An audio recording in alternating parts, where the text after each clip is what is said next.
Friends, today we all are meeting here on an important occasion. Ever since my government took over the charge, the idea of starting this trust had been engaging its attention as well as the Ministry of Human Resource Development. At last, we are successful now in translating this idea into concrete action. The trust is now being inaugurated today for the benefit of unfortunate people. I would like to say that though the proposal for this trust was put forward some time ago to look after the welfare needs of the handicapped persons, there was no concrete action to put this proposal into action. However, today I am very happy to have the privilege to inaugurate this trust. When I see in front of me large number of handicapped young boys and girls, men and women, my heart is filled with deep sorrow. God has been kind enough to give good health to almost all human beings. It is unfortunate that some are handicapped by birth and some are so due to evil diseases. Though there is a considerable increase in the medical facilities, we are not able to fight the evil diseases, especially at birth. We are putting all efforts to fight them out. For this purpose, we have started hospitals and dispensaries with expert doctors at various centers in the districts. On this occasion, I would like to stress one important aspect, that while the government shall provide all possible facilities to ensure that these people lead a happy life, we must always treat them with love and affection. At the same time, it is the duty of the society to create in their minds a sense of social security.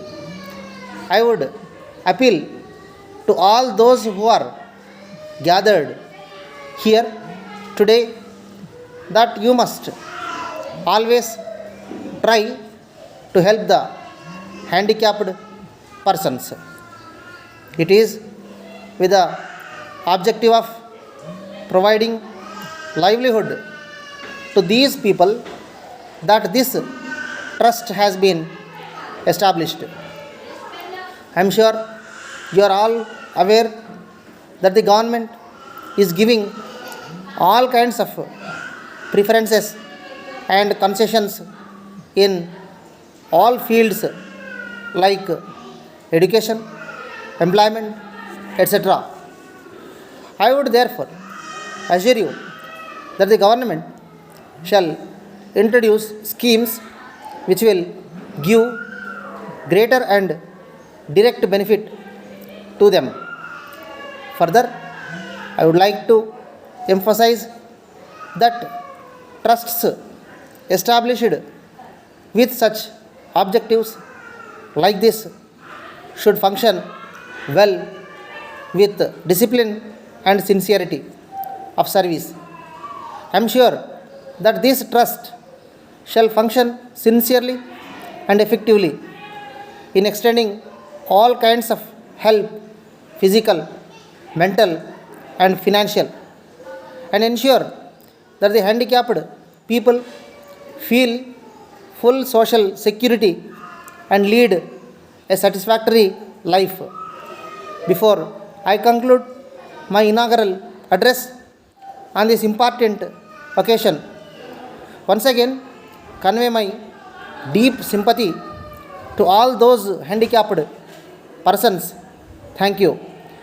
Dear sirs, I invite your attention to the letters I have written earlier in the matter of settlement of my claim for damages sustained to my goods. I have no means of getting the estimates prepared for the repairs. Many of the goods are in a bad condition and therefore should be taken as a total loss. In this particular case, I had insured the goods with your company, and therefore it was up to your company to get the survey done for the damage and give necessary compensation. It is surprising that you look so many months just to write this preliminary letter asking for the details which have already been submitted by me. You are hereby called upon to pay the sum mentioned in my notice, together with interest due on the said date. If the sum due is not received within a month's time, necessary steps will be taken to proceed legally against you. You may please note further that since I insured the goods from your Bangalore branch office, the legal dispute will be filed in civil court, Bangalore only. For early action, yours faithfully,